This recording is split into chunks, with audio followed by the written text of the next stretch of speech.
Story 1. A disabled person let themselves into our apartment while meF21 and my bfM22 were in the bathtub. This just happened a few hours ago, and I'm honestly still just in shock and not sure how to proceed.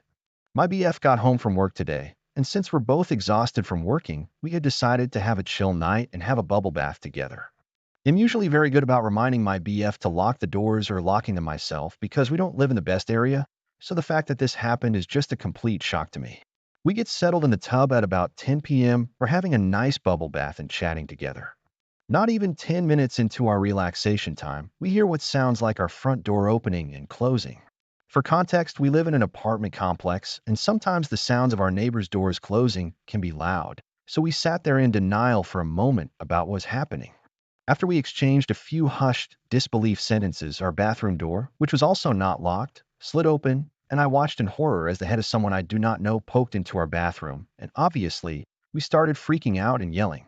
They gave us the finger and retreated, and my BF proceeded to jump out of the tub, but naked, covered his junk and chased them across our apartment while I cowered in the tub. They got to the door, where the disabled person who was now outside of our apartment turned around, gave him the finger again, and said, "Fuck you." My BF told me he just didn't know what to do at that point, as the person was clearly disabled and not able to comprehend the weight of their actions, and he was in a very vulnerable position, so he just shut the door and locked it, and we've obviously been very shaken up since and just in utter disbelief. We got dressed afterwards and walked outside very unsure of what we were expecting, just I guess in shock and confusion. They were nowhere in sight until we walked down a few buildings and saw them in their window. We have seen this person in their window where I assume they and their caregiver live a few buildings down from us in our apartment complex. I'm not sure if we handled this situation correctly, as I've never had an intruder come into my home while I'm in the bathtub before.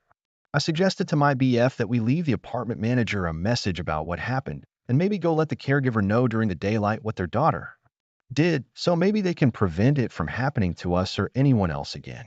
This has been one of my worst fears since moving into my own place as an intruder coming into my home unwelcome, and being in such a vulnerable state when it happened just has me completely shook and in disbelief. We've been joking and laughing about it since it happened, but it's honestly a really scary experience to have, and I do not want it to happen again. The only thing that kept me from calling the cops was the fact that they were disabled, and I don't think they understood what they were doing very much. But I needed to get it off of my chest because WTF. Wild_plum_398 says, call the police. If they really didn't understand what they were doing, then that's on the caregiver. Allowing them roam around the complex is dangerous, just as it would be for a child. Imagine what would have happened if they walked into an apartment of someone who was armed with a gun.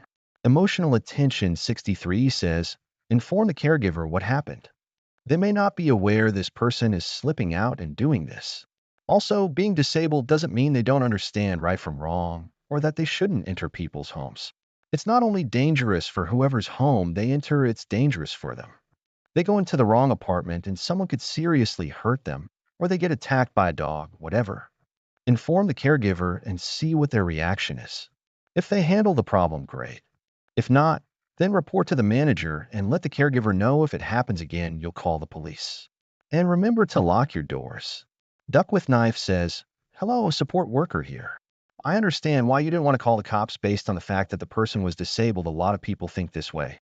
But it is the best thing to do in this situation. Your home was invaded. Whether the person understands their actions or not is completely irrelevant. If the person doesn't have the capacity to understand right from wrong, then they'll be explained by the police and probably their carer that what they done was wrong and that they can't go into other people's homes without permission, but also there is a chance they have full capacity and 100 knew what they did was wrong and simply doesn't care.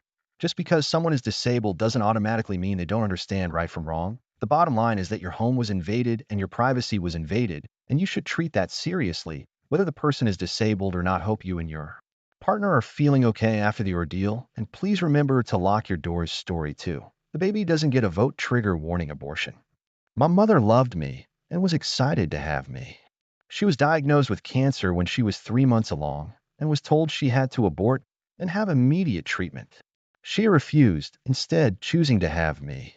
She was the best mother on the entire planet. You may notice the past tense. She did not make it. I was her caregiver for about 20 years, and then she died. The baby doesn't get a vote, but I wish she had aborted me. I say that not out of guilt. It wasn't my fault. That being said, I was the one who had to watch. I am the one with health issues and no mother. I am the one who cleaned puke off the toilet seat and her hair from literally everywhere. I am the one who is missing half of my heart. She deserved a life. She was a person. She loved to cook and sing and play pool. She loved to dance in the kitchen and pat everyone's dog. She isn't here to do that because she chose me. She never regretted her choice even once. I can't imagine women who do not have that choice. The regret and hatred. My mother was not my incubator. She was a human who chose me every single day. I hate that there are people who will not have that choice. My family was not religious. We live in a country with religious freedom and are not Christian. There is not a heaven where I will see her again. The memories I have are of her slowly dying. That is the quality of life I got. I saw her gray and become bones and tears. These are the ramifications of that choice. I know people think I was lucky for that, and honestly, having her as a mother was such an amazing thing for me and the narrative it could give others, but it was the absolute worst thing for her. She deserved a future. Grammar Yahtzee says she needed a caregiver for 20 years. What kind of cancer did she have? Pretty Understar Howtown says, as someone who was pregnant, diagnosed with cancer, and opted for an abortion, thank you for this post. It's soothing in a way I can't quite put into words. I am sorry for the pain you went through. Your mom was an incredibly brave woman, and it feels meaningful that in the midst of all the suffering both the disease and treatment can cause, you're able to pluck out good memories. If I were in her position, that's what I would hope for too. Maro_P says, I'm only going by what you said in your original post. She was excited to have you. At some point, she made a choice to love you, and that's what she wanted. I am very sorry for everything else that happened to her that led to you being born. It sounds awful if not essay. Also, based on your post history, it seems that you have a thing for narrowly escaping situations where you think you should have died. Is your mother the mama bear that would regularly leave you unattended in a deep pool while lathering herself in coconut oil and going to sleep to the point you almost drowned? Your words, not mine. Thanks for watching. I love you. Follow Reddit Echoes for more.